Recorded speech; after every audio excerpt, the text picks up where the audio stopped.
Bahasham Qadash, the water Yahawah, the water Yahawah, Bahasham Yahawashi, Shalaki Yahawah, for my sins as I cry.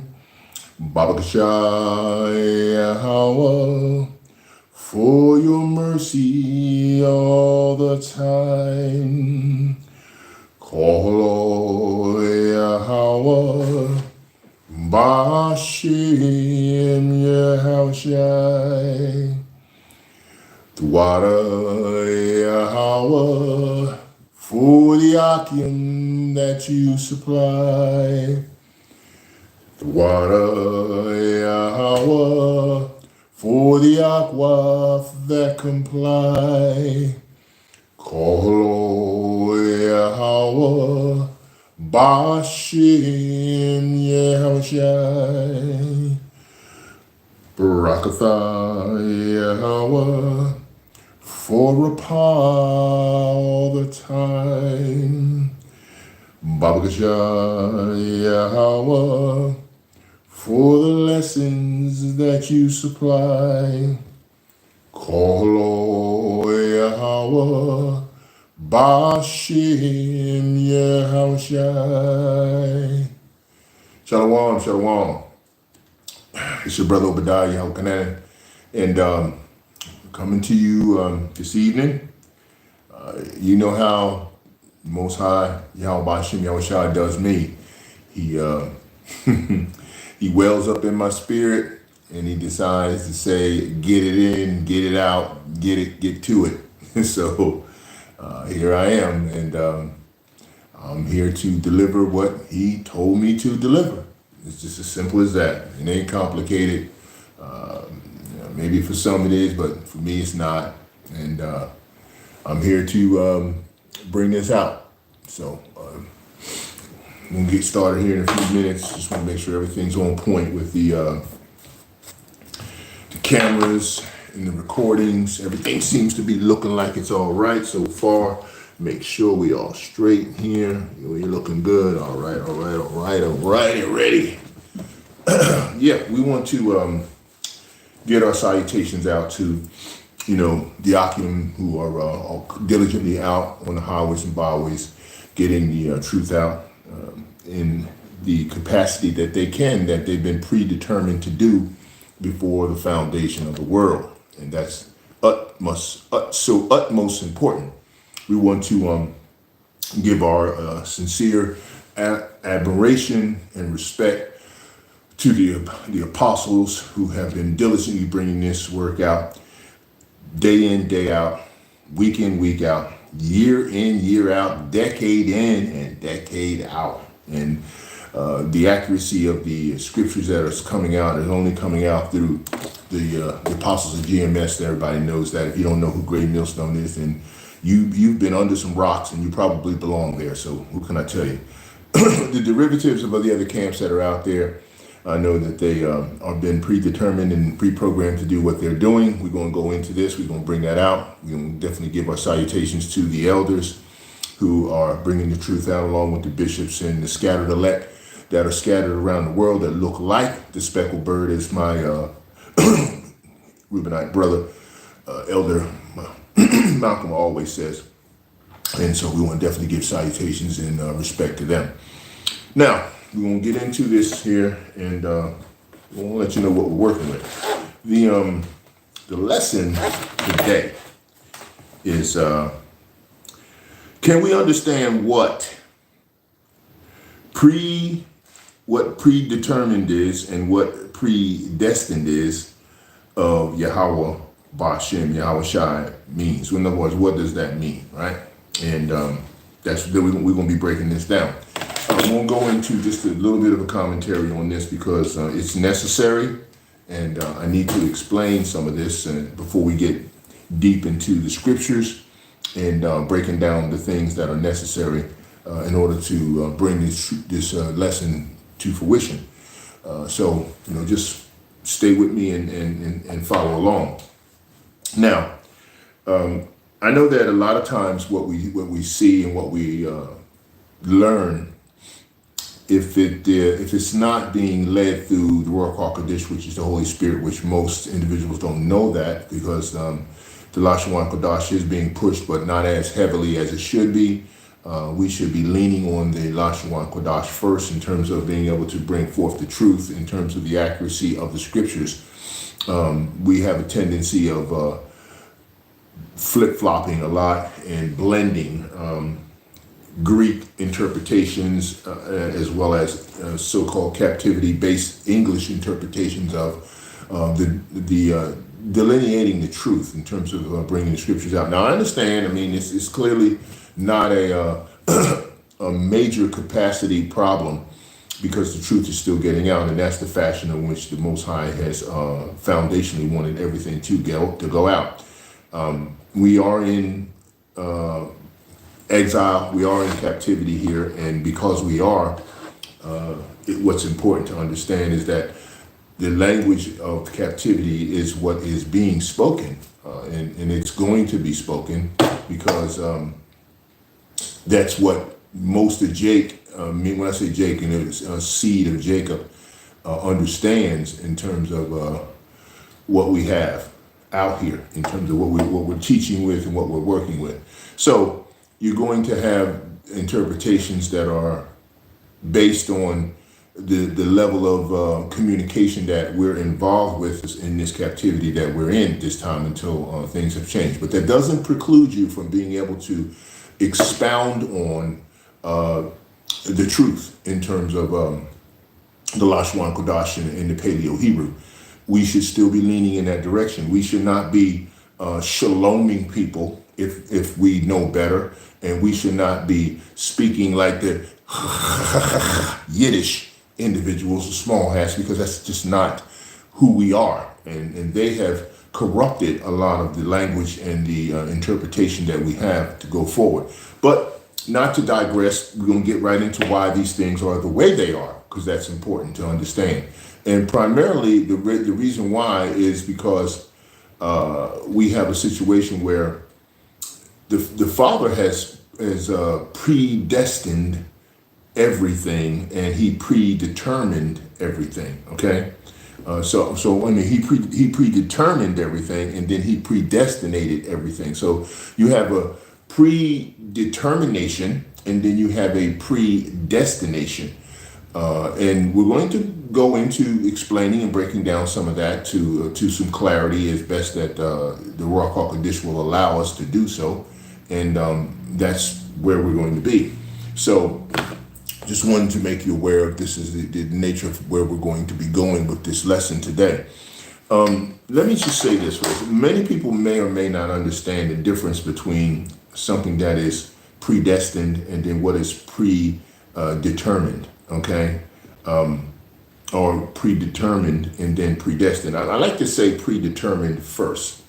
And the reason why I say predetermined first is because that's something that has been put in place by the Most High himself, Yahawah, the Father, the anchor of all power, in the formation and the inception of creation. Okay, let me explain that. If something has already been predetermined, then it's at the attribute of outside of the creation process. Okay, and I know if you can get your mind around this, if you can receive this, just hold on. I'm going to give you some detail about it. And of course, I'm going to bring scripture to support this.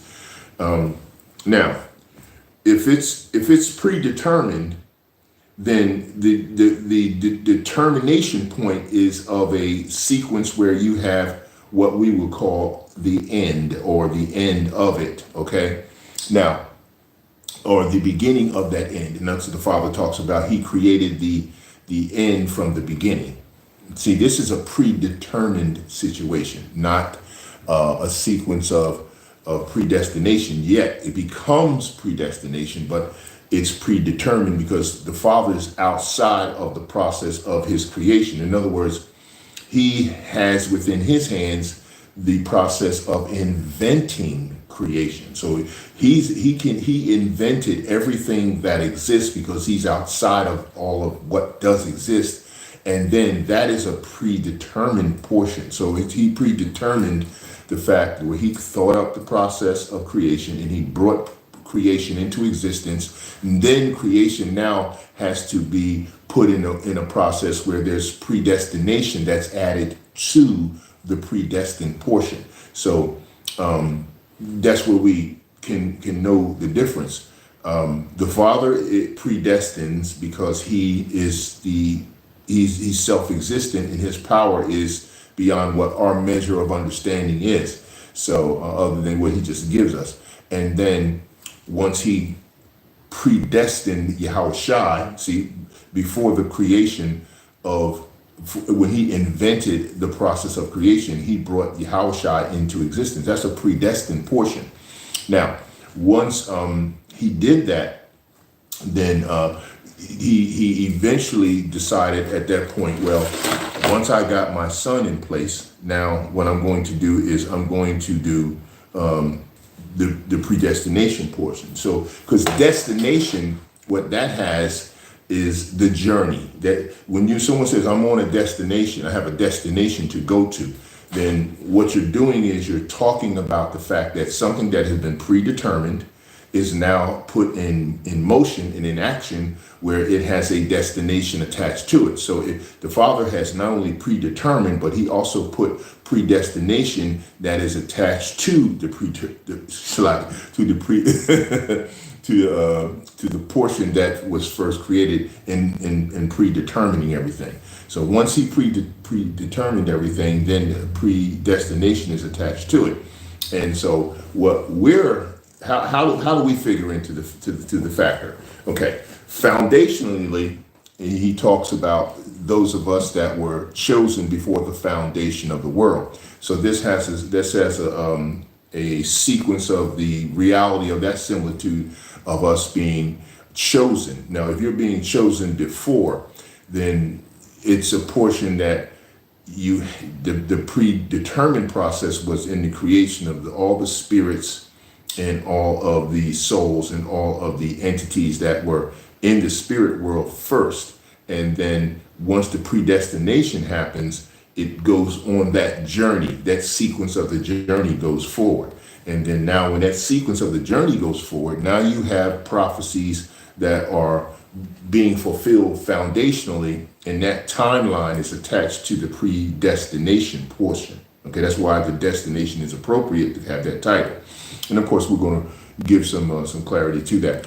I'm going to read a little something from my notes before we get into some scripture to kind of back up some of the things I'm talking about. Let me give you a couple of Hebrew interpretation names in terms of what we're talking about.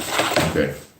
Now, as far as predestined is concerned, when I went to the etymology, and I went to Paleo Hebrew on etymology. I didn't go to Greek. I don't like to necessarily push the Greek out there because we're not Greek people, and we're not really shouldn't be that interested in the Greek. We should be pushing the Rawhacca Qadash, which is of course what we call as we call on our Father Yahawah and Yahawashi, which is the Rawhacca Qadash, which is the proper sacred name. When we push the Greek interpretations, it leans to those other language barriers that are paganistic in terms of their application. When you talk about the Yeshuas and the Yahwehs and the all that other stuff that they say, the Jesus stuff, all that's all paganistic, and it's not of the sacred language, nor is it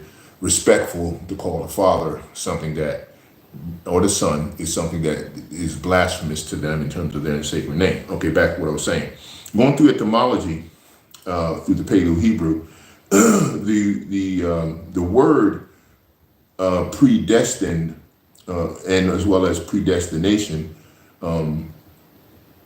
predestined, the word in Paleo Hebrew is Gazarah. In other words, Gazarah, Gazarah, and then that's the first part, and then the second part is Qadaham. In other words, Qadamah, Gazara Qadaha, or Qadaha. Gazara Qadaha. That's predestined. And now predestination, the Hebrew word for that is Yatsar, Yatsar, Yatsar, Yatsar. Okay, now that's predestined. Now when we go to predetermined in the Paleo Hebrew, that word is lefne da sopa. Lefte da sopa. Lefte da sopa. In other words, it's spelled Lifnay. The dalat was like a door. Dalat. Dalat. Or lafne dalat sofa. Sopa means SOPH. So it's LIFNAYDALAT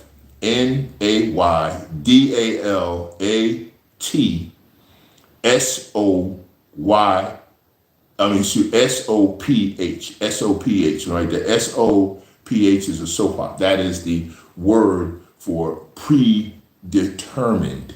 Okay. We had predestined and predetermined. So I wanted to make sure I gave you those Hebrew words, that I sourced those out so that I could give you that understanding. Okay, now some of my notes are from the Strong's Lexicon. That's where I got also my word SOPH in conclusion, termination or determination, SOPA, right? SOPH, right? It says here, the original word, it says part, speech, noun, masculine. It says, also the translation comes out as COWPH, Kalpa. The pronunciation is sofa, or SOFE, right? The phonetic spelling was SOFE, but that's not what we do. We go with the Paleo Hebrew. And the definition, it comes to deal with the end, conclusion, determination, meaning a termination at some point or at that point, right? The word origin derived from the root word supa, S-U-P, but there's no U in Paleo Hebrew, which means to come to an end or to cease, right? Now, of course, they break down all the Greek and everything else, but we're not going to do that at this point.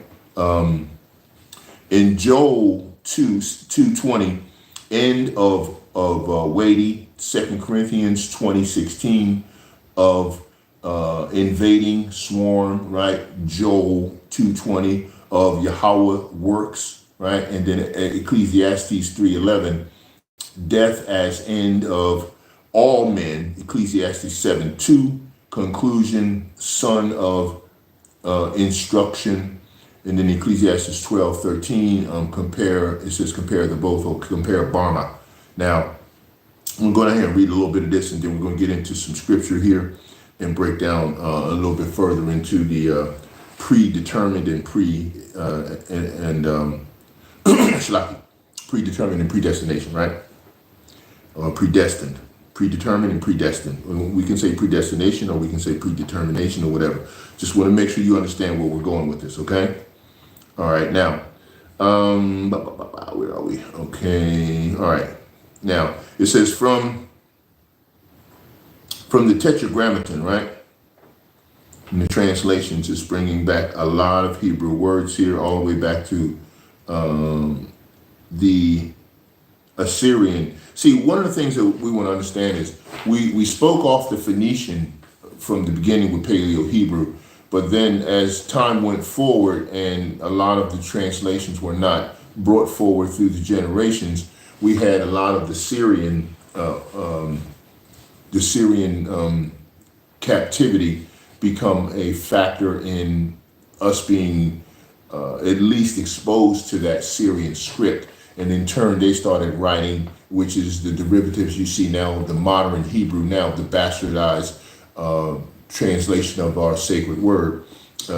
We, knowing the Syrian script is something that was definitely spoken about in reference to One West in terms of the teachings at the time. You had to know that. I don't know if they're pushing that particular understanding at this time now, knowing that the small hats are basically responsible for taking the Syrian script and creating the Yiddish translation of the modern Hebrew, which is a corrupted language to the sacred name and sacred word. So that in itself does not seem as though it would be appropriate to continue that in that direction. Should we know about the Syrian script? Yes, I think we should know about it. Should we be trying to speak that, shaloming people and using Yiddish terms and using Yiddish sounding dialect, that type of stuff? Well, I don't subscribe to that. I don't think that we should, because since it has been tainted and corrupted by the means that the Father brought forth in terms of how we have to go through this level of transition in prophecy is what it is. So I don't have a problem with whatever the Father's doing. I'm just citing the information and the activity. So, messenger, shoot, kill, whatever you want to feel like you got to do, but don't do it to me. Okay, so we're going to get away from that. And of course, down through going through Strong's, there's a lot of different breakdowns in terms of the Greek concordance, the English Hebrew, and then of course when it breaks down Second Chronicles, and we're going to get to these scriptures. I have them listed already for use all the way through each one. But let me read this to you, because I think this is important. This is also in my this is also part of my when I did my when I did my added description in my introduction. So let me read this for you. Okay, it says here, as far as usage is concerned of the Hebrew word Soph, S-O-P-H, primarily denotes the concept of an end or conclusion, right? It is used to describe the determination, right? The determination of a period, or the termination of a period, right? Event or process. In the biblical context, it often refers to the end of time and the conclusion of a narrative or a cession of an action. So it's basically letting you know that determination has a similitude that of control that the Father has placed on it from the beginning in terms of what a decree is. It has a spoken before a decree, okay? In other words, right? Now, culturally and historically background in the ancient Hebrew culture, the concept of the Soph, S-O-P-H, was significant in understanding the cyclical nature of the life and time. The Israelites viewed history as a series of divinely orchestrated events leading to the predetermined end. See that? And so the Israelites viewed history as a series of divinely orchestrated events leading to a predetermined end. This understanding was deeply rooted in their theology, as they call it. They label it with that, and eschatology, as they label it with that. Whereas, this is just our culture, all right? But they say theology and eschatology, where the end was not just a cessation, but a fulfillment of Yahawah's promises and plans. So that's why I had to bring that little bit of a deeper definition out, because it's important to understand the difference between predetermined, right? Because that's important, right? And predestination, right? So I wanted to just say that first before we go ahead and dive into scripture here, because there's quite many places in scripture where we have things being spoken of in the Old Testament as well as the New, in reference to in reference to how Yahawashi spoke to the people, and when he did speak to them, did he use predestined language as well as predestination interpretation and language? And of course he did. So we're going to get into some of this. We're going to go from old to new and then back and forth. So, that's how you break down the precepts of it. All right. So this is what we're going to do.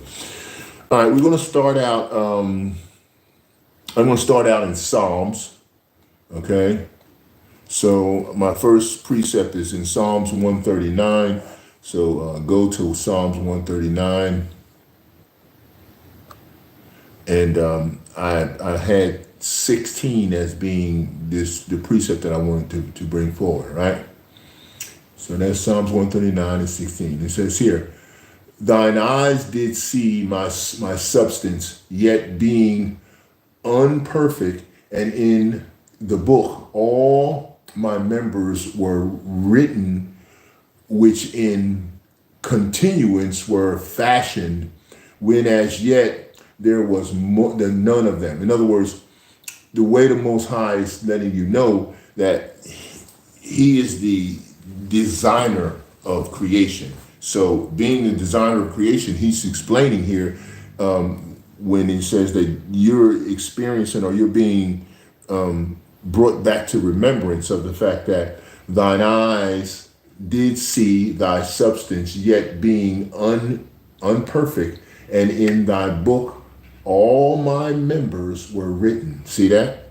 It says here written, which in continuance, see, were fashioned, comma, when as yet there was none of them. So you can see here where the Father brings into existence something that wasn't before, and now it exists. And he's the only one that can do that, along with, YAHAWAH Bahasham Yahawashi, involved in the process of building what he invented.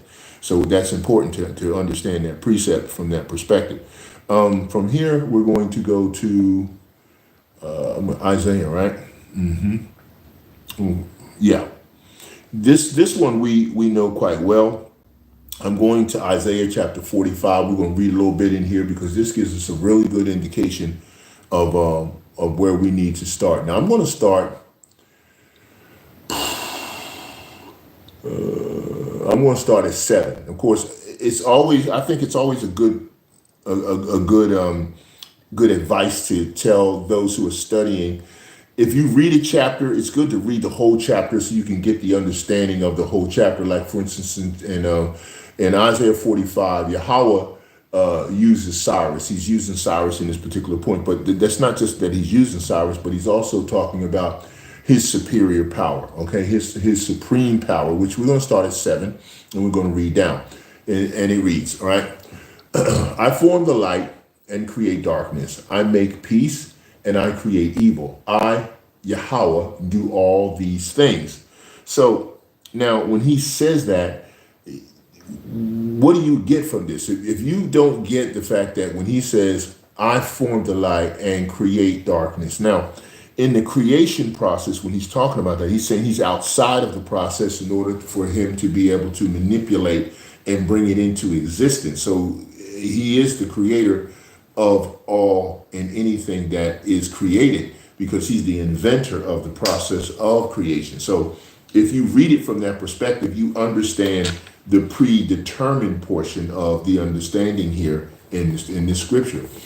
When he tells you, he says, I, Yahawah, form the light. So in order to form something, you have to be in a power position to invent it to the point of allowing it to become something that comes into existence. So he forms the light and create darkness, all right? I make peace and create evil. I, Yahawah, do all these things. Now, the reason why I got to stay here for a minute, because I really want you to get a good understanding of predetermined and then predestination. The predetermined part is telling you clearly here when the Most High says to you, he formed light.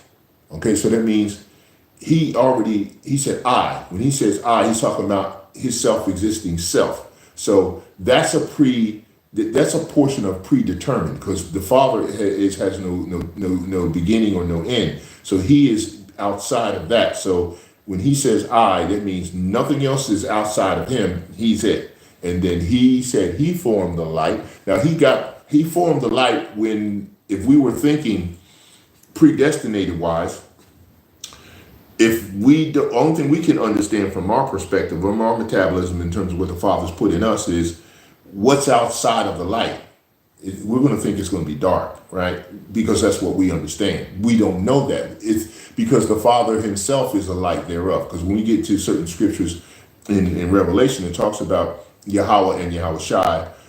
There's no need for a son, the Son, S-U-N, because the Father and the Son are the light thereof. So he is that Shekinah, that light. So being that he is that essence of self-existence, what he has been able to do, or what he's done, is he has pulled light from that darkness, if you can receive that. So if you get that understanding, that's a predestined situation. That is a predestined situation, right? You have to understand that, all right?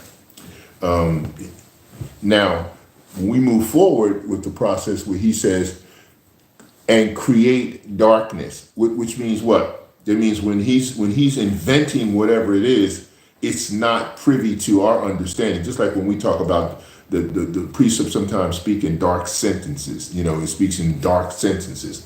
We're saying to you that some things are above what some are given to understand. All right, but it can be revealed if the Father gives individuals the ability to go ahead and reveal that. All right, so we need to know that, because some have been given that.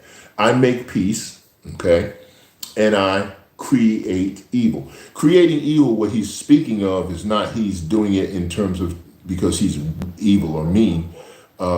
He's talking about the process of calamity that provides a balance of both good and evil. See, in the process of revealing calamity, you're going to have a sequence where if you don't have the level of peace and the level of evil, then you can't balance out everything that is moving forward through what he created in existence. You have to have the combination of the two that work together. All right, let's go to 8 and continue to read. So drop down, ye heavens, from above, and let the skies pour down righteousness. Let the earth open, and let them bring forth salvation, and let righteousness spring up together.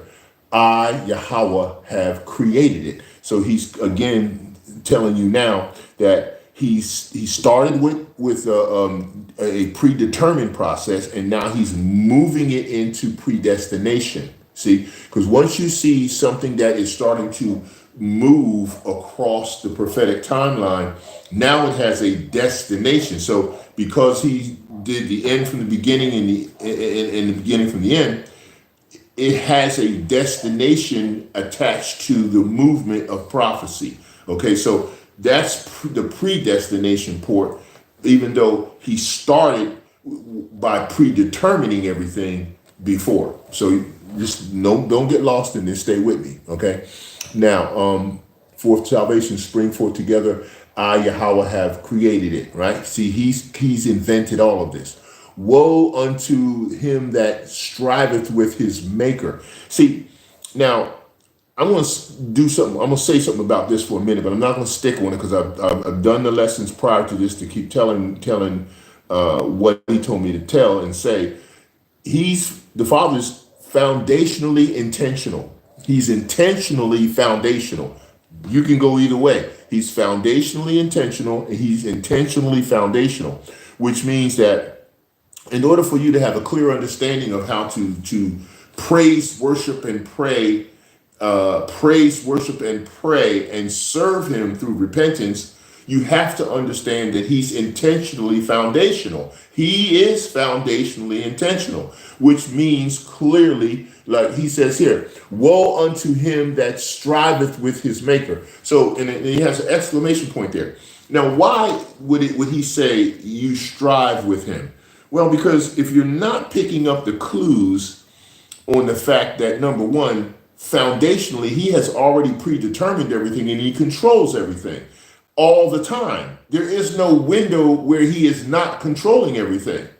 And if you speak in terms of being uncomfortable with the way he is moving prophecy through his timeline and the way he is putting his creation through the paces of the timeline of prophecy, if you have a problem with this, if this seems to get your feathers ruffled, because Yahweh has instructed his son, Yahawashi, and the angels to go ahead and make sure that everything that he predestined is under the predetermination portion to move through prophecy and do things that you strive with him because you complain about the way he is pushing his creation through the prophetic timeline.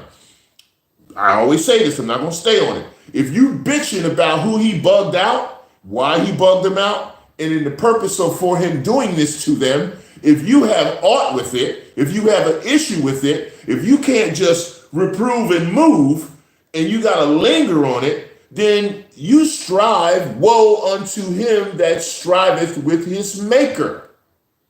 You don't make shit, he does.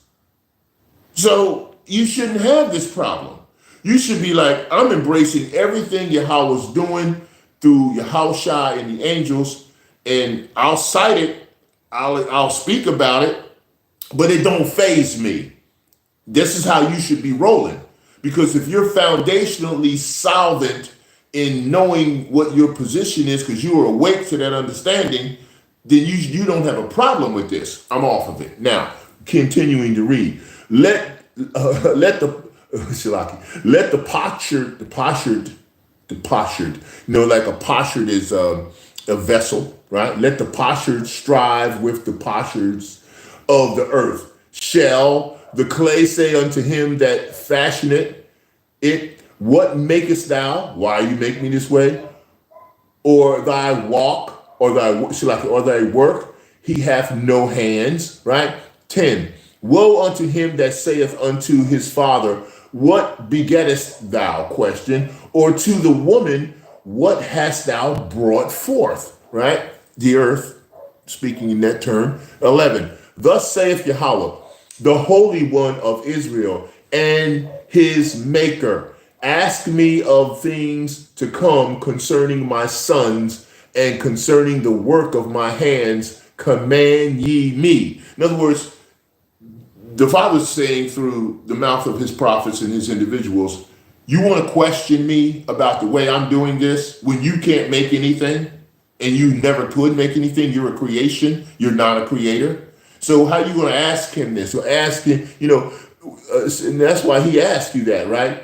All right. So thus saith Yahweh, the Holy One of Israel, and his maker, ask me of things to come concerning my sons and concerning the work of my hands, command ye me. In other words, you tell me how it's predestined and what the predestination is, or what the predetermination is, Shalaki. What the predestination is, how it's predestined, and what the predetermination is of how it's predetermined. Why don't you tell him how it's supposed to be done? If you got a complaint, you tell him how it's supposed to be done. Other than that, shut your damn mouth and go through it like we're all going through it. Because you don't have any room to tell the Father how he wants to push prophecy forward. Okay, we don't do that. I don't. And I love the way he's doing what he's doing, and I don't have a problem with it. Right? The bugged out people are predetermined, and they have a predestination to go on that bugged out journey. That's what they have to do.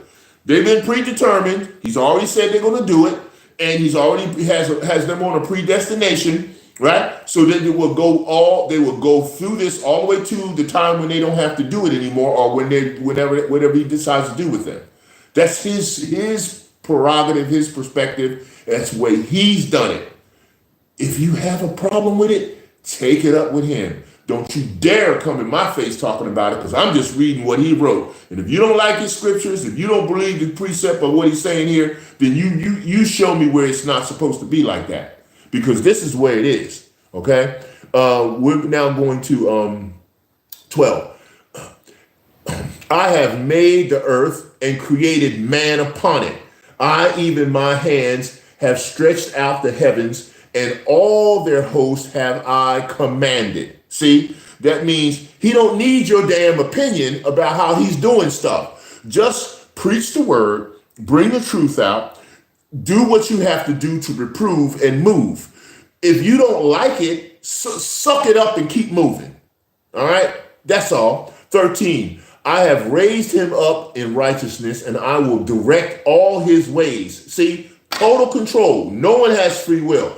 He shall build my city, and he shall let go my captives, not for price, nor reward, saith Yahawah of hosts. 14, thus saith Yahawah, the labor of Egypt and merchandise of Ethiopia and of the Sabaeans, men of stature shall come over unto thee, and they shall be thine. See, they shall come after thee in chains. They shall come over, and they shall fall down unto thee, and they shall make supplication unto thee, saying, surely Yahawah is, or surely power, Yahawah is in thee, and there is none else. There is no power, no God but Yahawah, right? Now, that's a prelude to what's going to happen in terms of these devils and these demons going into slavery, because that's where they're going, because it says that. 15, verily thou art a power that hidest thyself, O power of Israel,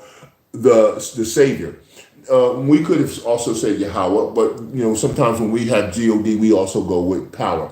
They shall be ashamed and all confounded. All of them, they shall go to confusion together that are making or makers of idols. But Israel shall be saved in Yahawah with an everlasting salvation. Ye shall not be ashamed nor confounded, world without end. Now, of course, we bring this one out all the time, and it's very, very apparent and very much a fact that everything that we're talking about and we speak about is in reference to the Israelites. Yes, all Israel will be saved, but there is a 1/3 and a 2/3 opposite pull out the 144,000 that are elected for the purpose of foundational truth moving forward through prophecy. Now, again, all Israel will be saved. Now, the total details in terms of the perspective of all the nuances, no, we don't know all that. We just know that the Most High YAHAWAH Bahasham Yahawashi said that all Israel will be saved. He didn't mention any other nations that are present in the world. But that's not important, because this ain't for them. They're not under the law. They weren't given the law, so we don't expect them to operate within it. And if they try to claim participation in the law, then they are subject to all of the law in reference to the punishments and the chastisement and the correction that's associated with them trying to act as though they're part of the law. And conversion does not make you part of the law. In fact, conversion actually works against you with the law, because you're now trying to incorporate something, a culture and a heritage that has nothing to do with you whatsoever. So your conversion is invalid, okay? Just like I used to say to people all the time, if you running around talking about you saved and you accepted JC, Jesus Christ, whatever you're going on with that, or you talking about you got baptized or you got whatever sanctified under that name that's not the sacred name, then your process of what you try to achieve is invalid.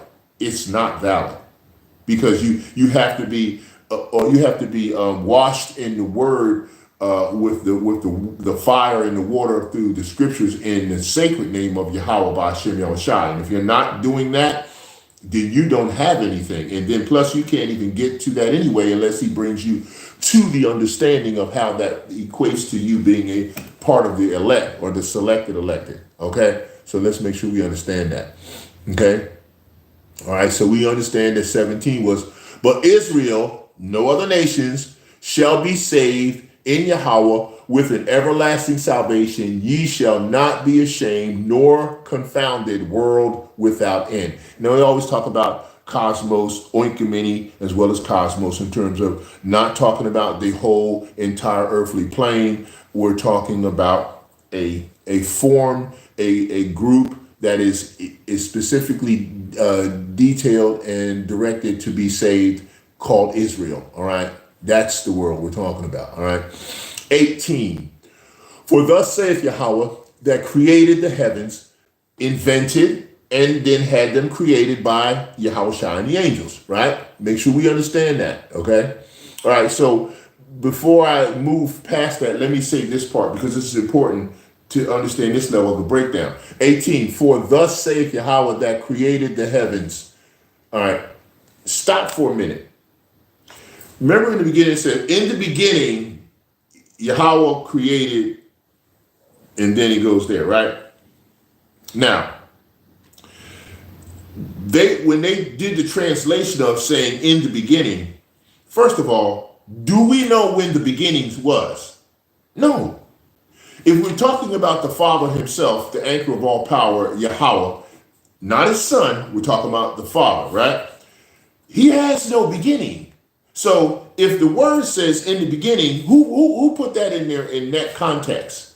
Wouldn't it be more predetermined if you were to say Yahweh in the beginning created, not in the beginning as though the Father has a beginning, because he doesn't. Okay? Yahweh created in the beginning. Yahweh created in the beginning, not in the beginning God created. See, you see how they slipped that in there? See, this is, now, it's in there for a purpose, because the Most High puts his word forward in a way where there are some that are supposed to be led astray or led away from the truth. That's what in 2nd Ezra, we went to 2nd Ezra 14, and we know that we talked about the books that that Ezra would write, 204 books, and then there were some that were given to the worthy and the unworthy, and then the 70 that were held back last are for the wise, with the spring of life and the spring of truth in the wise, roughly paraphrased. But what I'm saying to you is, the Father already had predetermined and has the predestination process of the scriptures and the word being led in the direction it is for those that have been able to have access to the scriptures and to the truth, but they're not led in the truth. And you can clearly see that by them incorporating paganistic names, practices, and the resources that they bring forward. And that's why the Father told you that these idol worshipers, and we're going to go get into more of that just from this scripture, these passages alone. The idols can't do anything because they're made of the substance that the Father invented and created. So they are not actual entities that can do anything for you for salvation. They can't. Okay, let's move forward. Okay. Now, for thus saith Yahweh that created the heavens, Yahweh himself that formed the earth and made it, he hath established it. He created it not in vain. He formed it to be inhabited. Okay? Again, I am Yahweh and there is none else, right? 19, I have not spoken in secret in a dark place of the earth. I said not unto the seed of Jacob, seek ye me in vain. Now we're going to talk about that for a second. Seek ye, he said here, he said, I said not unto the seed of Jacob, in other words, to the Israelites, unto the chosen, seek ye me in vain. No, I, Yahweh, speak righteousness. I declare things that are right. Now, how are you speaking or seeking him in vain? If you don't have the sacred name, if you're not operating in the Lashua and Qadash, if you're not operating in the truth, then you're seeking him in vain, and he's directed you in that fashion. You're going in the direction he's taking you, because you can't control that. That's why he controls everything that goes on. So if you're going around spouting off JC and Most High Christ blessed and all these other derivative paganistic attached names, Yeshuas and Yahwehs and Yahushuas and all this old stuff, you are led to seek him in vain. You're led to do that because that's what you believe. If these Yah Israelites are going around saying Yah, you are led to seek him in vain. You're not seeking him in the truth because that's not the way that you address him. Okay, so that's not it. Just wanted to make sure you understood that because we're bringing that forward. Okay, 19.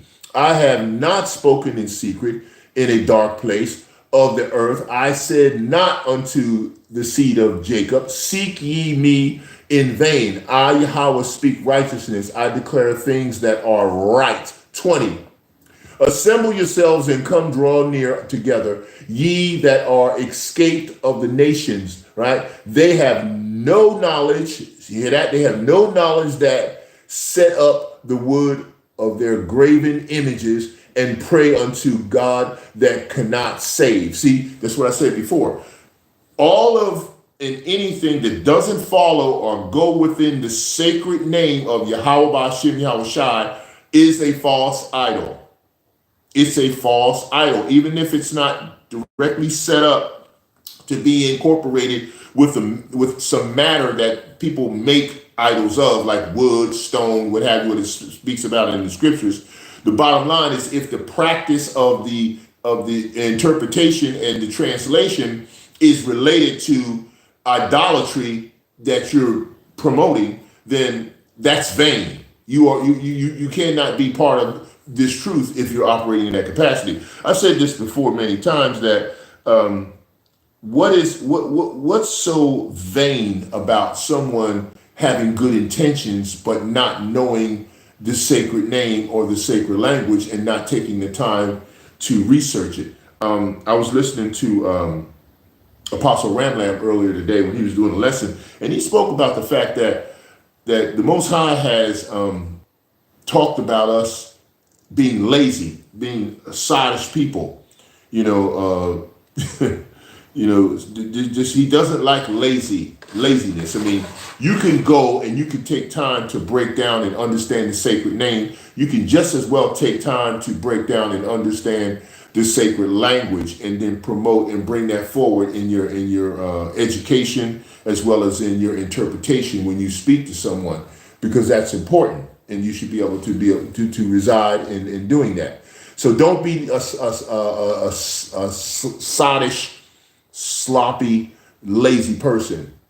Take the time to do that, right? And that's why he said that, right?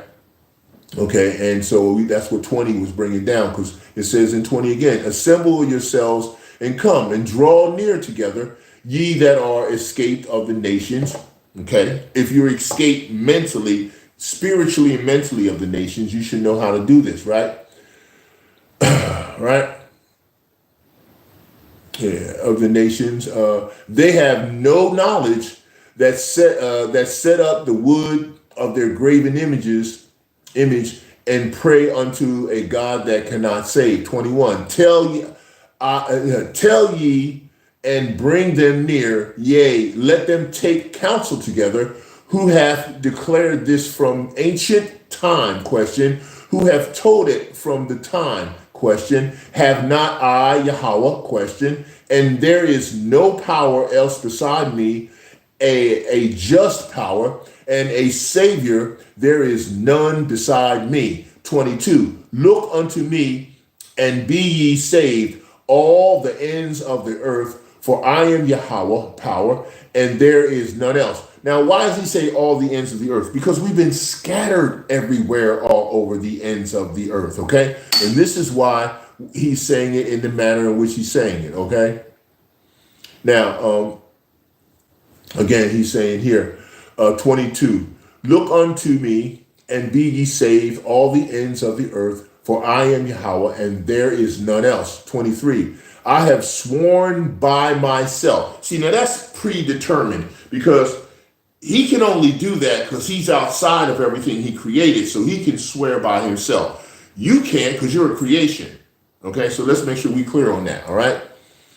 All right, I have sworn by myself, the word is gone out of my mouth in righteousness, and shall not return, right? That unto me, every knee shall bow, every tongue shall swear to the truth of YAHAWAH Bahasham Yahawashi. Surely, 24, surely shall one say in Yahawah, have I righteousness and strength? Even to him shall men come, and all that are incensed against him shall be ashamed. And that's what you see now, because they can't pick up the actual understanding to move forward. 25, in Yahawah shall all the seed of Israel be justified and shall glory. Now, does that mention any other nations in the world? No. And it doesn't mention converts who try to claim the name of the Most High as though they are them, because you're not.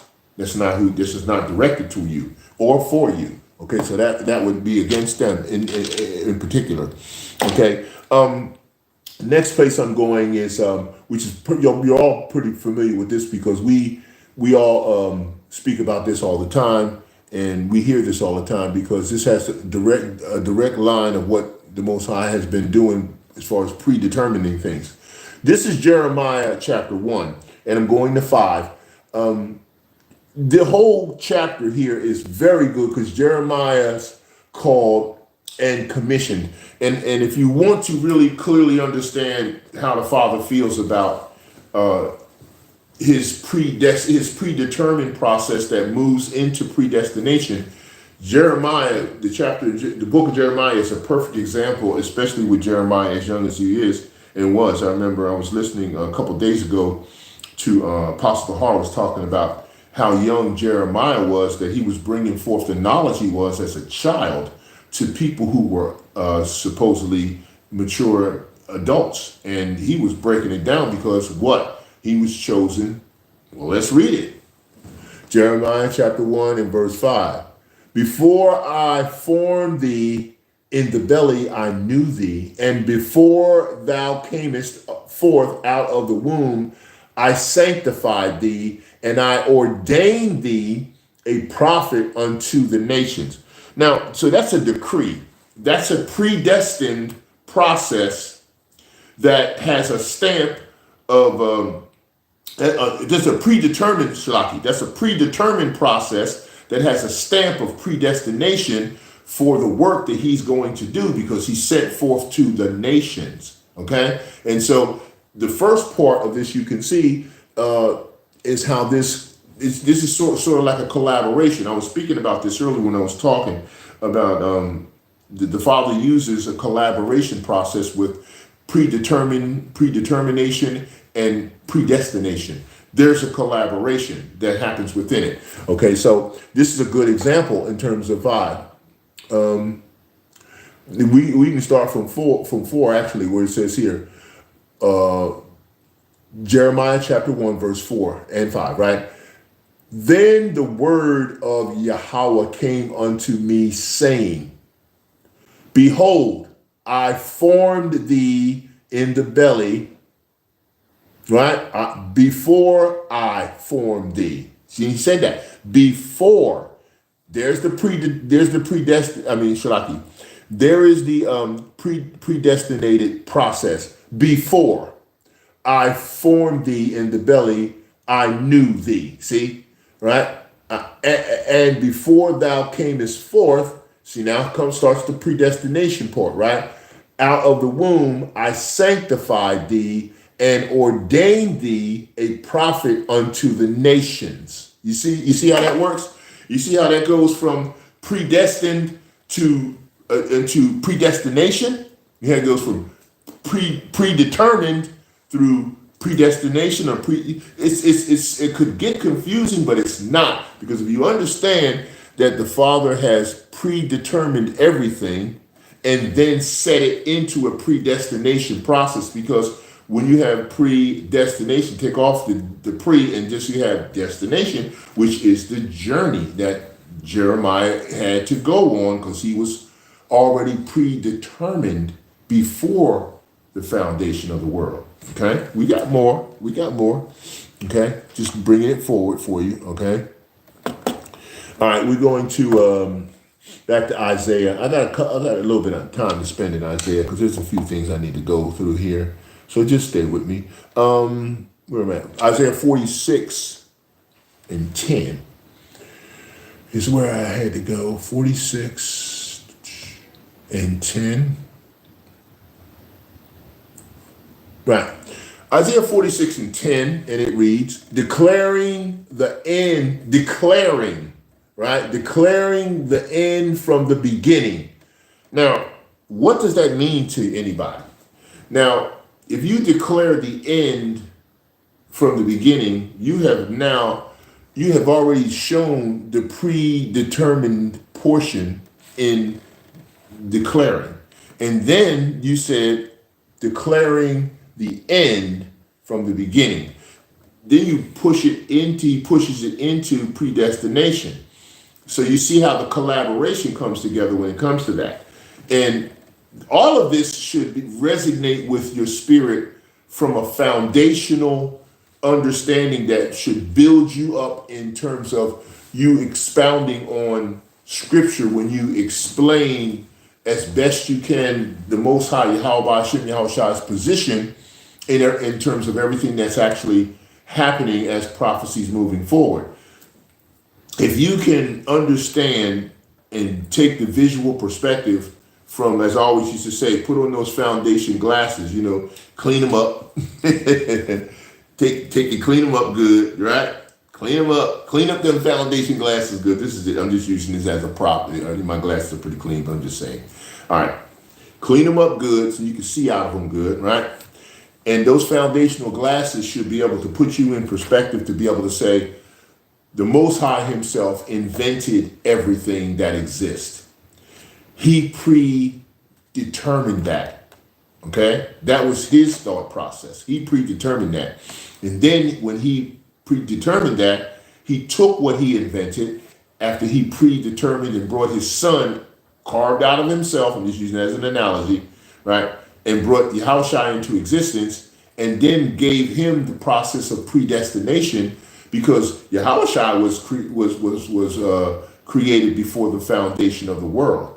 So he was predetermined and then put in charge of the predestination process of everything that moves forward. Now, if you can sit with that in your spirit, maturely, spiritually mature, and you understand foundationalism, you will look at things a lot more effectively when it comes to how you present your understanding to those that you teach, those that you reach, and individuals that you are dealing with, and that the Most High puts in your path that's already predetermined.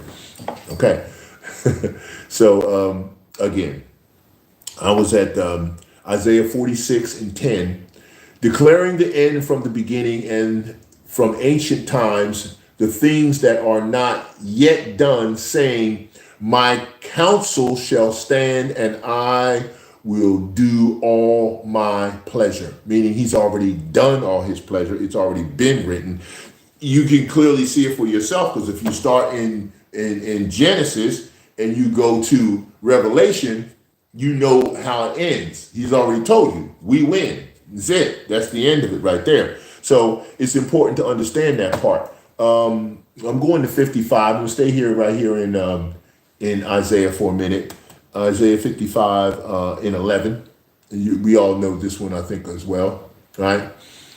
So shall my word be that goeth forth out of my mouth. It shall not return unto me void, but it shall accomplish that which I please, and it shall prosper in the thing whereunto I sent it. Let me say it again, okay?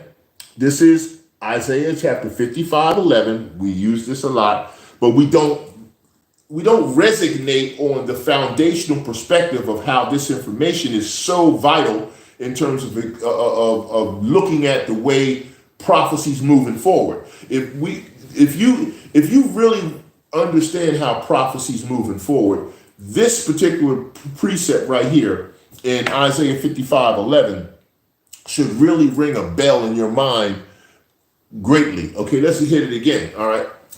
And it reads, so shall my word be that goeth forth out of my mouth, colon, it shall not return unto me void, comma, but it shall accomplish that which I please, comma, right?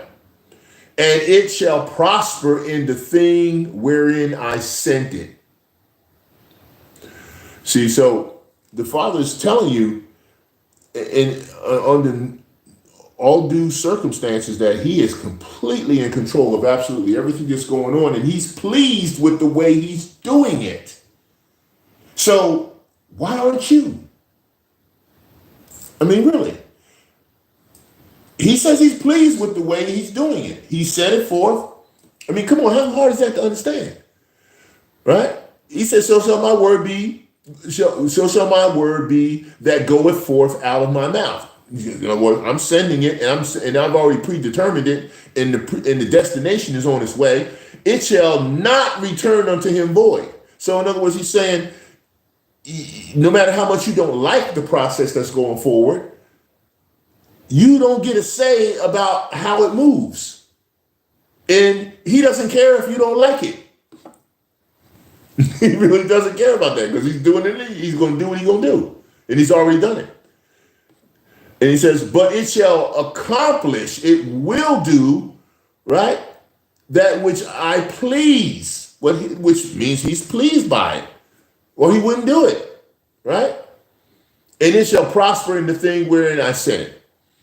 So this so much goes back to every one of the actual lessons that the Father had me do. When I keep talking about foundationalism and keep saying that praise, worship, and prayer through repentance is get you in a position where you can actually be useful and understand what's going on, and you won't be so repetitive in your discontent for the way that He's moving prophecy forward. I mean, it's true. If you're discontented in the way that He's moving prophecy forward, if it's bugging you so damn much, then you're not pleased with the way He's doing it. What else? How else could you say it? I mean, you tell me. If you're pleased with it, you won't complain about it. If you're not pleased with it, you will complain about it. All right, I'm going to Proverbs, and I'm at Proverbs 16:4. We ain't got too many to go. We'll be almost done here. 16:4. Proverbs chapter 16, verse 4. Yahawah hath made all things for himself, yea, even the wicked for the day of evil. Now, he made everything for himself. Is that not telling you completely that why aren't you pleased with what he's made for himself? Because he says, if you love me, you keep my commandments, and you'll do his commandments by the best you can in captivity, practicing the righteous acts from Judges 5:11.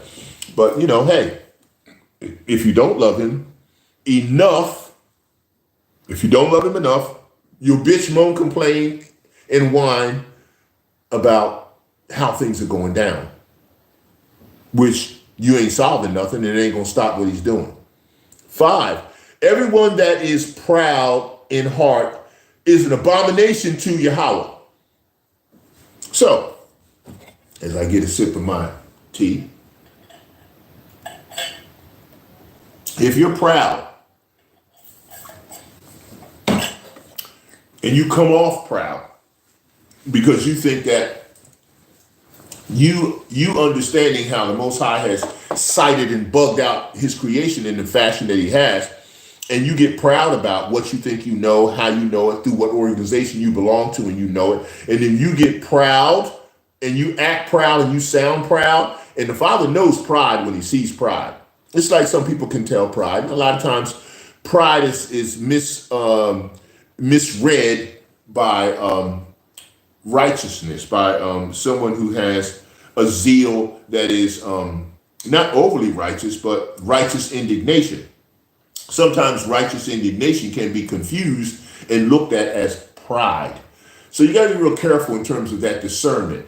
But how you can determine if someone's proud is and their pride is in the way of their discernment, because the Father doesn't like the proud stuff. He gonna take you down if you come at him with pride.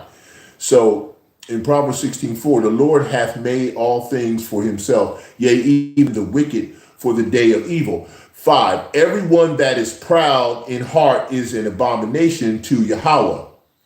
Right?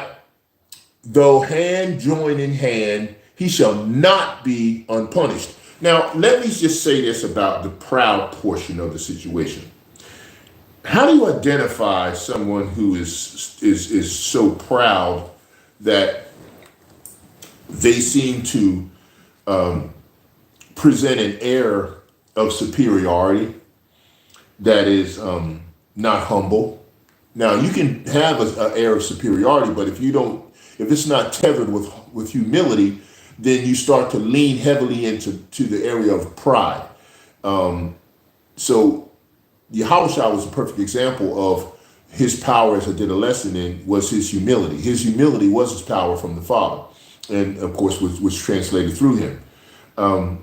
So if you have a situation where your pride overcomes your humility, then you can see where there becomes a problem. That's why I always say, if you're going to discern activities of the creation that the Father put on this earth, and the activities of the creation that the Father put on this earth, right? If you're going to make a discernment video or a discernment teaching or attempt to address activities of the creation that he put in the condition that they're in. Everybody that's in the condition they're in, the Father put them in. They didn't put themselves in this condition. Don't get confused and come out and say stuff without contrast. That's a part of pride that becomes a big problem. If you're going to make a discernment in reference to something that you observe that the Father has done with his creation that shows someone operating in a bugged out fashion or in something that needs to be cited and reproved, do it with contrast. In other words, what does that mean? If you don't know what contrast means, I'm going to tell you, doing it with contrast. Meaning, don't just categorize and say one side of it. Give both sides and the direction to how the correction is. Give both sides of it and give the direction on the correction. That's showing contrast. In other words, if someone's doing something that's wrong within the scriptures, you have to show contrast. Meaning, are there individuals that are doing it right? Give the example of how they're doing it right.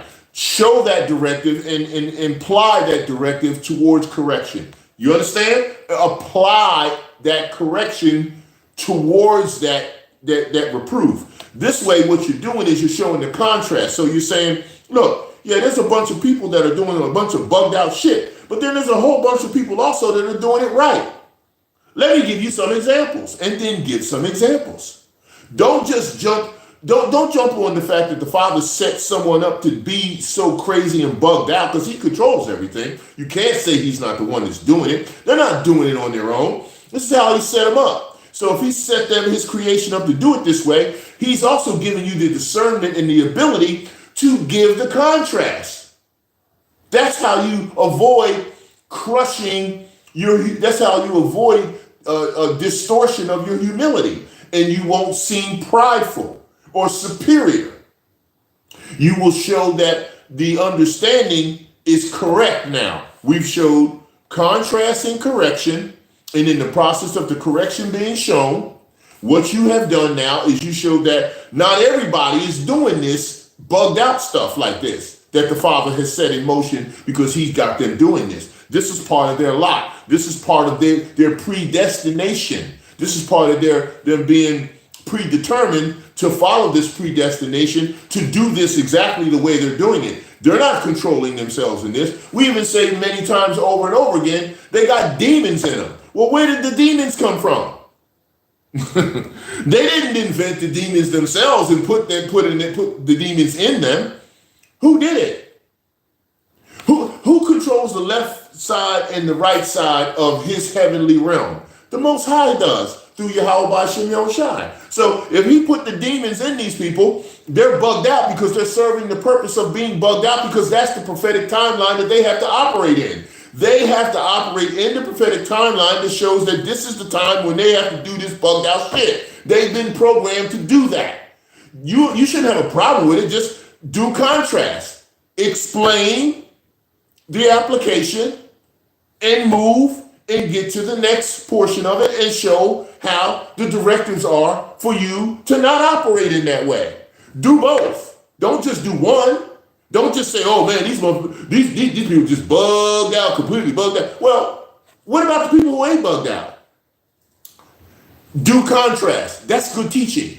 Like, okay, if I was teaching in college, just using this as a metaphor example, and I would listen to, not teaching, when I was in college getting taught, went to college, whatever, the professor would give an explanation of why they're telling you or teaching you something. Now, some of them were good at giving contrast. In other words, they show you where the wrong is, and they show you where the correction or the right is. So you see both. Now, if you take a test or you go and you study a certain course, and you go and you present your course information, your thesis or whatever, back to the professor or whoever it is, that you give your teacher, right? And they just tell you, well, man, this shit is wrong. Later, goodbye. Well, if they never tell you why it's wrong or what you did wrong, how could you ever correct it? Or how could you even be one that might be sparked to be awakened for correction? See, part of the process that the Father has individuals teaching and preaching and bringing the truth is because we don't wake nobody up. We can't wake up a damn soul. We can't save nobody. But what our objective is presentation. We present, right? Go back to the last lesson and you can hear about how I talked about, the fact that what our objective is once we have been ordained or have been selected to bring information forward, we give it to them in a foundational perspective. Yes, we do. And not only do we give it to them, we give them some understanding from the scriptures on how to apply it. But the application is just a presentation. It's not that I don't justify nobody in right or wrong. I don't go at someone and say, you know what, you are completely wrong and you going straight to hell. No, I'm not saying that because one, I don't control any of that. All I have to do is present the information and show the contrast. If I do that, if the Most High decides that he wants to water that seed and that germination goes forward, then so be it, and it will. Okay, that's just the nature of the way it's going to go. I don't have no control over it, and you don't have no control over it. But that's the way it goes. But anyway, I don't want to digress too far. I got a few more scriptures to get through. Salaki to get through. Let me do this too. Okay, I'm good. I thought it was crooked, but we good. All right, Salaki. See, I don't want to digress too much and jump off topic. I'm not off topic, but I'm just giving you predestination. I'm giving you predetermined and giving you predestination. So, bear with me. But I'll make sure I gave you that, okay? Now, even one that is proud in heart is an abomination to Yahawah, because you are. Though hand join in hand, he shall not be unpunished, right? My mercy and, this is 6, my mercy and my truth, inquiry is purged, right? Iniquity, shocking. My mercy and my truth, iniquity is purged, and by the fear of Yahawah, men depart from evil, right? When a man's ways please Yahawah, he maketh even his enemies to be at peace with him. Better is a little with righteousness than great revenues without right, right? A man's heart devises his way, but Yahawah directeth his steps, right? So that shows you he's already directing your steps. He's already predetermined and he's already predestinated the way you're going to move. The point is, are you picking up the clues in order to follow and navigate through the prophetic timeline as tribulation is dropped? Are you picking up the clues? Are you a good clue solver? See, I always say this over and over again. People who work in law enforcement who are like detectives or whatever, they become higher ranking detectives when they are good clue solvers, when they solve the cases. So in order to solve the case or the clues, you have to become a good clue solver. And once you can pick up on the clues quicker and you notice the little things that are necessary that others overlook, then the Father navigates you. He directs you through his prophetic timeline in a way where you don't get so much abuse. Because if you don't pick up the clues, you get abused. It's as simple as that. Okay? Okay. We got a few more, and then we're going to pop heavily into the New Testament. So we're going to get there. That was our Proverbs. Yep, 16, 4, 5, 6, and 7, right? We got that. Okay, Ecclesiastes. I'm going to the Ecclesiastes. Ecclesiastes 3 and 1. And y'all all know this because we bring it out a lot too. Ecclesiastes chapter 3, verse 1. To everything there is a season and a time to every purpose under heaven. Now, read all of these. I don't have to go through all of them because you should be diligent enough to go through these. I'm going to go off the top one, and then I want you all to go and read all the A's. A time, a time, a time, a time, a time, all the A's, all the way down to 9, where it says, what profit hath he that worketh in the where then he laboreth, right? I have seen, this is 9 to 10. I have seen the travail which Yahweh hath given to the sons of men to be exercised in it. Now, I want you to read that, but let me just go back to the top. 1, to everything there is a season, and a time, and to every purpose under the sun. Now, if you were clearly listening and understood, this should resonate real fast in terms of contrast. To everything there is a season. Now, if there's a season, that means that what? There's a cycle. That means that there was something that was predetermined, and then it was pushed into predestination. That's what you should understand. But you got to get contrast on this too, because in everything there is a season. So whatever happens in that season in itself, what you have is you have the process of what? Stuff that the Father has already predetermined and set up for people to be in the fashion that they're in. If they're bugged out, or if they're in the truth, or if they're on their way, they're all within that season, right? And he tells you that. And a time to every purpose under the heavens. So, and all the purposes are been in predestination because they're moving through prophecy.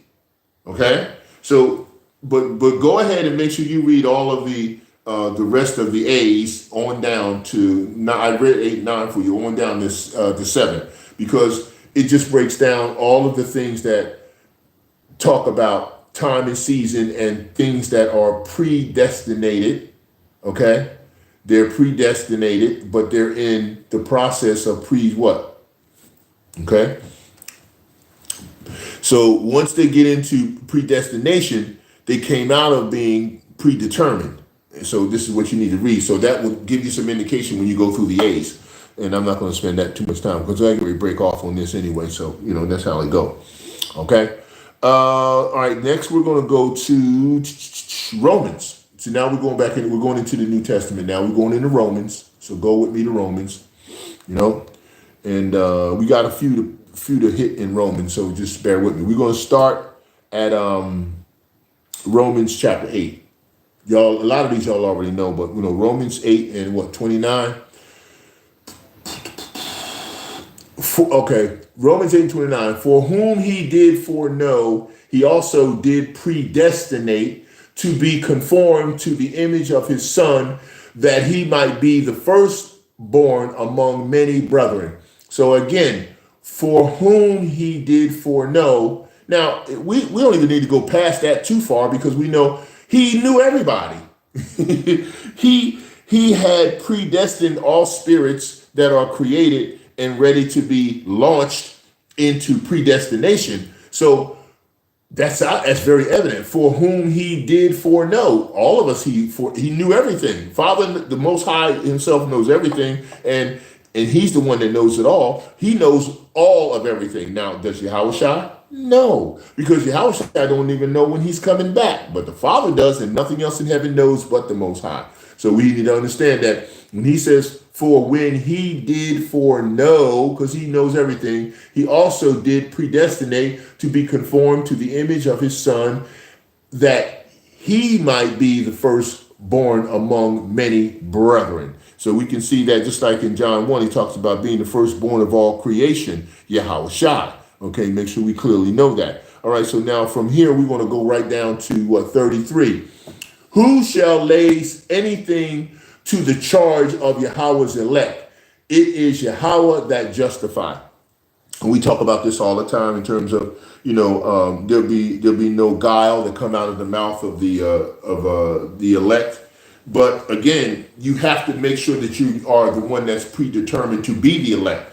There's a lot of election perpetration that is being provided by the Most High, because the Most High even tells you He says that if there's a false prophet, he sent them. So that's election perpetration. You have a lot of so-called elect that think they're elect, and they may not be the elect. And there's some that you don't believe that they could be the elect. And you know what? They very well just might be. But we don't get to make that decision. The Father already predetermined that. And that predestination is moving forward very, very quickly and very wonderfully in terms of the way we see it. We can only see it. So 33 is very important, right? Who shall lay anything to the charge of Yahweh's elect? Question. It is Yahweh that justifies. So that's why I'm saying, if you're going to make a discernment about how the Father has already predetermined and has a predestination on a person or peoples that are bugged out and doing things in a bugged out fashion, the Father is the one that judges this, not us, not you, not me. We don't. Okay, that's not our job. So we got to be very circumspect about that in terms of the way we look at certain things, and don't let it get under your skin so much. Okay, don't do that. All right. Romans 9, we're going to pop up one more, and I'm at 9:11, and it reads, for the children being not yet born, neither having done any good or evil, that the purpose of Yahweh according to election might stand, not of works, but of him that calleth. Right now, there's a whole lot to unpack in Romans 9:11, but I'm not going to unpack that right now because that's not what this lesson's about. And based in terms of because that whole lesson in itself in 9:11 can give you predestined as well as predetermination. So it's all there. It's just that would take this lesson into 4 hours, and the Father didn't tell me to do that, so that's not going to go in that direction. For the children being not yet born, neither having done any good or evil, that the purpose of Yahweh according to election might stand, not of works, but of him that calleth. Right? So we understand that completely, and we know what the Father means by saying it in the way that he has, and we're going to leave that to that. Romans 11:5. Even so then, at this present time, also there is a remnant according to the election of grace. Now, this remnant was predetermined, okay? It was already predetermined, right? And the predestination process is woven, it's interwoven within prophecy that's traveling and alive and moving forward, okay? So that's where we get this one that falls in line with the collaboration of predestined as well as the predestination. All right. Now we're going to but if I were to speak of Romans 11:5-7, I would go, even so at this time, even so then at this present time also there is a remnant according to the election of grace. And if by grace there is, then it is of no more of works. Otherwise, grace is no more grace. But it be of works, then it is no more grace. Otherwise, work is no more work. Now, see, when people read that for the most part, and wacky tackies, Christians and all, and they get all messed up and confused on this, and so do some Israelites. But basically, that's what I was talking about in terms of something being interwoven within something that's predestined and what's predestinated in terms of the way it goes. The predestination and and predetermined is completely interwoven in terms of that statement. All right. So wanted to make sure you were clear on that. When you go back, you can feel that portion of it. Okay, so let me just tap it just a little bit just so I can get you started on that, all right? Because, I mean, it's important. 6, and if by grace, now grace is given as unmerited favor. You didn't earn it. He gave it to you before the foundation of the world when he created your spirit. That's when the grace was applied, okay? Now, then it is no more of works. Why? Because when you were created, your spirit was created before the foundation of the world. Did you do any work? Could you do any work? No, you cannot. All right. Otherwise, grace is no more grace. So that's why grace stands as a gift to you. It's unmerited favor. Okay. But if it be of works, now that's when we start moving into the predestination portion where it's traveling. But if it be of works, right, it is, right, here we go, then it is no more grace. Why? Because now what happens is you're operating within that grace bubble. I used to explain this all the time. You have this, you've been given unmerited favor and you've been given grace from the foundation of the world when your spirit was created. And then however many times you're sent back to this earthly plane in order to provide the work that you're going to do, the predestinated work that you're going to do. See, that's predestination kicking in there. What you're doing at that particular point in time is you're performing the work. Now, that's where that portion came in where it talked about, okay, it says here, but if it be of works, then it is no more of grace. Otherwise, work is no more work. So work becomes no more work. How does it become that? Because at some point, you're filling up that grace bubble with righteous faith and unrighteous faith. And while it grows and it grows, what ends up happening? At some point, it grows to the point where it can't expand anymore, right? Because you can't get more grace than what he's giving you. Then it bursts. And when that grace bubble bursts, I like to use that analogy, you go back to the spirit world. Now, how many times you come back, I don't know. But if you go back and you don't come back, being sent back, it may be is that your work is no more work. See, there's no more work there. So now you're there in the spirit world. You have gotten to the point where you put enough righteous faith or unrighteous faith in that bubble and it bursts. You're in the spirit world, and then the Most High on judgment determines whether you're sent back to complete more tasks, more predestination, or you're going to be in the spirit world. And then at that point in time, I guess, I don't know, I haven't been there to know this, but I'm just going off of what information he's provided in the spirit, that that you will be addressed before you're put to rest for the most part. Okay. And then that's how that would work. So your work is no more work at that time. All right. Hope you understand that. Hope it got through to you. So that was Romans. Oh, did I get 28? Maybe I'm supposed to go there. Yeah, I am supposed to go there. All right. Shocking. While I'm in Romans 11, let me pop down to 28 because I had it on my list. As concerning the gospel, they are enemies for you, right? Shlaki, for your sakes. But as touching the election, they are beloved for the Father's sake. So the reason why he popped that one in there is because we have a lot of consternation coming from people who don't understand predestination when it comes to the gospel in terms of the knowledge of salvation is for, who it's not for, and whether or not there's anyone else that can be grafted in. So I'm not going to go deep into that, but the grafting can only come to those individuals that have been before.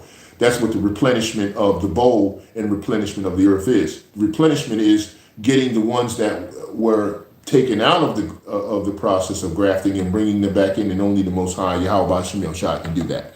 No one else. So don't even think about it. Okay, now we're going to Ephesians. We're almost done here. We only got about,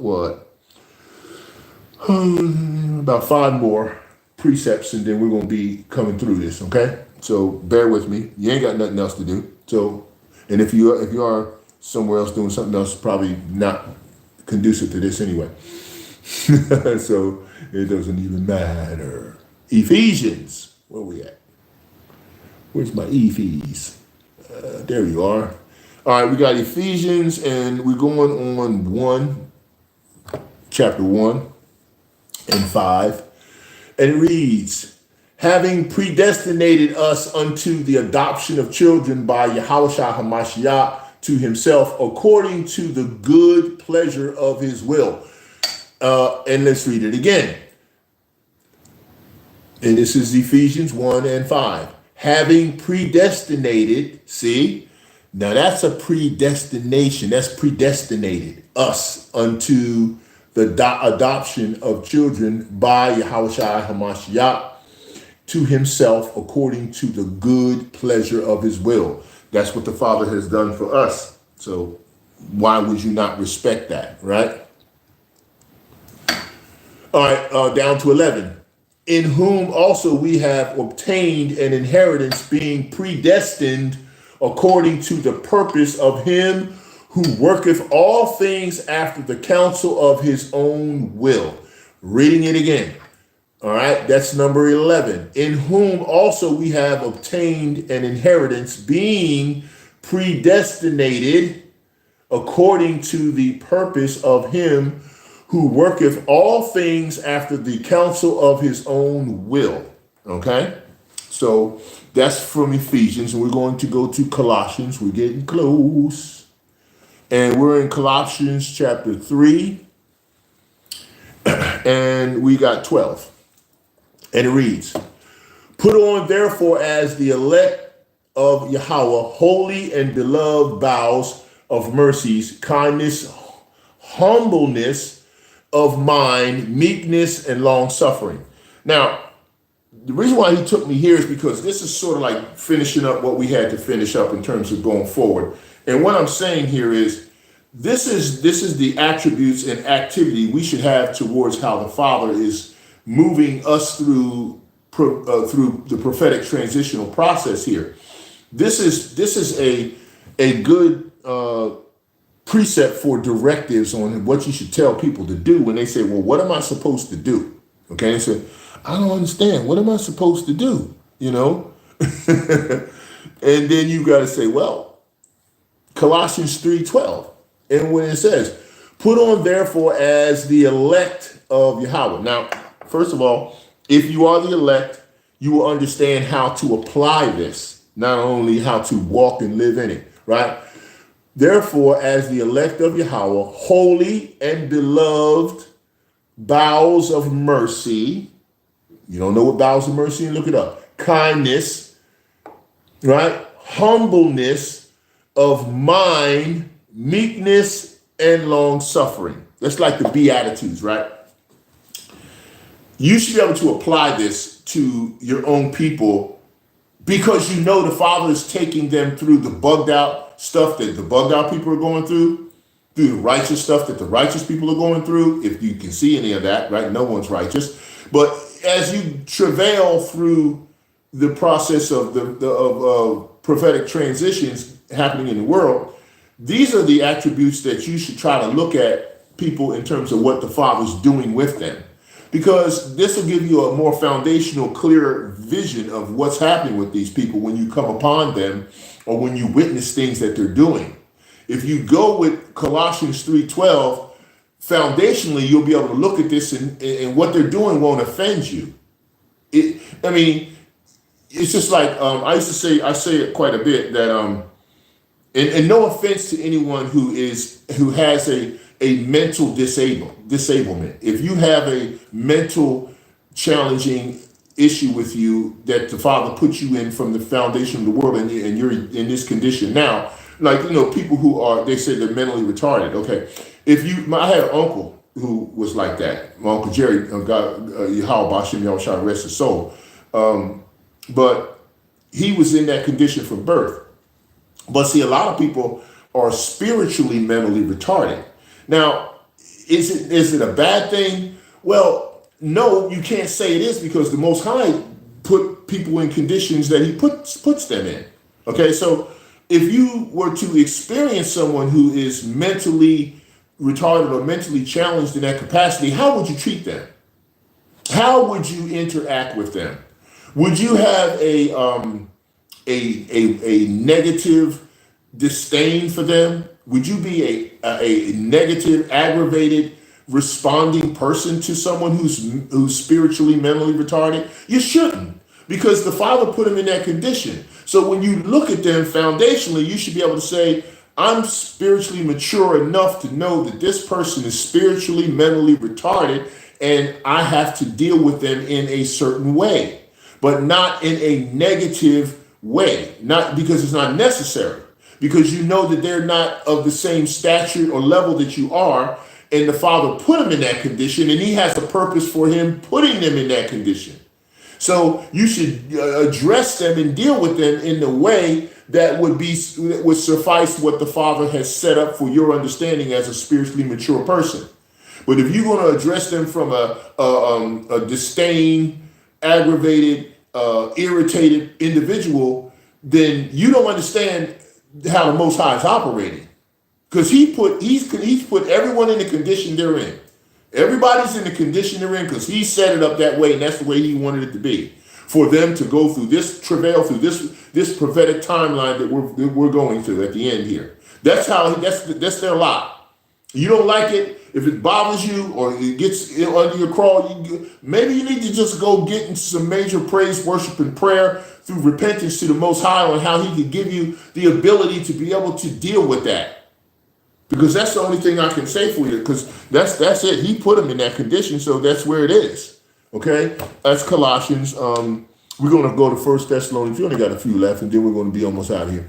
1 Thessalonians 1:4, and it reads, knowing, brethren, beloved, your election of Yahawah, for our gospel came not unto you in word only, but also in power and in the holy Rawhacca, and in much assurance, as we know what manner of men we were among you for your sake. See, because we used to be all in the same boat, and some of us were awakened out of that boat by YAHAWAH Bahasham Yahawashi, and now we should have some spiritual maturity to be able to deal with people who are still in the boat we used to be in, and we should be able to deal with that, right? Matthew chapter 24. Most of you are pretty much on top of this. This whole chapter is a lot of signs that Yahawah's return, which is all predestination and as well as predetermined. Matthew 24, and I'm going to go for 22 and then 31. And it reads 22. And except those days should be shortened, there should no flesh be saved, but for the elect's sake, those days shall be shortened, right? So that's predetermined and predestination. All you have a collaboration, right? And then I'm going to get 31 out of this. And he shall send his angels with a great sound of a trumpet, and they shall gather together his elect from the four winds, from one end of heaven to the other. And of course, again, that is a predestination as well as what has been predetermined. Okay, we got to see the New Testament brings a lot of predestined and predetermination, predetermined and predestination collaborations together, as you can see through these final scriptures I'm going through. Next, I'm going to Mark. And Mark and Matthew, they similitude a lot, okay? Mark 13 and 20 and then 27. And it reads, Shlaki. And except that the Lord hath shortened those days, no flesh should be saved, but for the elect's sake, whom he hath chosen, he hath shortened the days. See, predetermined, and the predestination is wrapped up in the process there, okay? 27, and it reads, and then shall the Son, and then shall he send his angels, and shall gather together his elect from the four winds, from the uttermost part of the earth to the uttermost part of heaven. Okay, all right, and 1 Timothy, we're going next, and we're almost done. We got about one more to go, and then we'll be out. Okay. 1 Timothy, where's my Timmy at? Oh, there he is. 1 Timothy. Okay, 1 Timothy 5:21, and it reads, I charge thee before Yahawah and the Lord Yahawashi Hamashiach and the elect angels, that thou observe these things without preferring one before another, doing nothing by partiality. Let me read that one again, because that's very important in terms of how we're supposed to be dealing with the things that the Father has already set in motion, okay? Because this is one of the things that we have a lot of complications with. 21, I charge thee. So he's charging us before, I charge thee before Yahweh and the Lord, Yahawashi, and the elect angels, see, they're all in view, that thou observe these things without preferring one before another, doing nothing by partiality, right? So we need to understand that good spiritual judgment and maturity is important in terms of referencing and looking at what the Father has already set in motion, because he's already decreed it.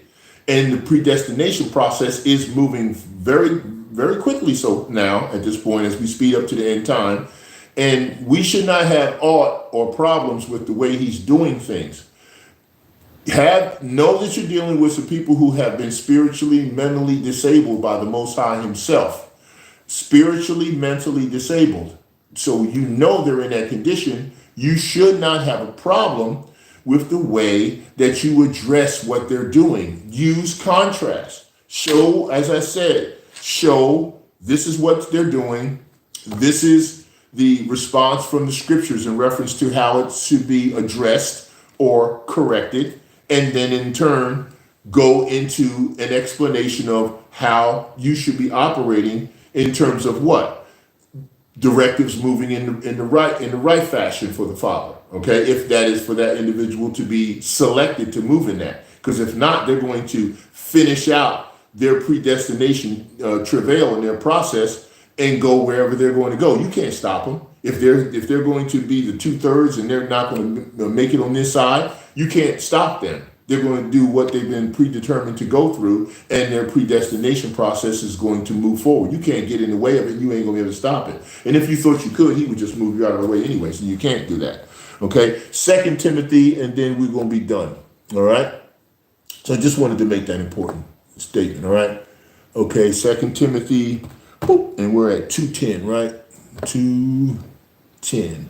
And it reads, therefore I endure all things for the elect's sakes, that they may also obtain the salvation which is in Hamashiach Yahawashi with eternal glory. Let me read that one again before we finish out, because that's important. This is like a directive to finishing out how to operate and understand foundationally what's predestinated and what predestination is important. If you've been already predestined, and whether or not your predestination is in line with what the Father's talking about doing. Okay, so that's important. 2:10. And it reads, therefore I endure all things for the elect's sake. So if you're enduring all things for the elect's sake, that means you foundationally look through those glasses and you understand that this is how the Father set it up, and I need to endure it and go through it with spiritual maturity, right? For the elect's sake, that they may also obtain the salvation which is in Hamashiach Yahawashi with eternal glory. Clearly just letting you know that if you've been given the grace and the blessing to see things that they can't see, be very humble about the process. Teach well. Give the information in fashion that you understand that they have a mental handicap, a spiritual mental handicap that the Father put them in. It's his prerogative, not yours. And if he's done it and he's doing it in that way, just make sure that you have more clarity when it comes to what is predestined, okay, and what is and clearly what is predestination, because that's important. And if we clearly get this understanding, and I hope that this lesson has brought you into some clarity in reference to that, and it's not very confusing. We have collaboration, but at the same time, we do have boundaries that the Father has set up, okay? Kalal YAHAWAH Bahasham Yahawashi Bahasham Qadash Shalaki, my Father, if I have not accomplished what you'd have me to do this evening. I praise, worship, and pray that you forgive me this day. Kalal YAHAWAH Bahasham Yahawashi. The water, Yahweh, for your mercy as I cry. Kalal YAHAWAH Bahasham Yahawashi. Bahasham Yahawashi. Kalal YAHAWAH Bahasham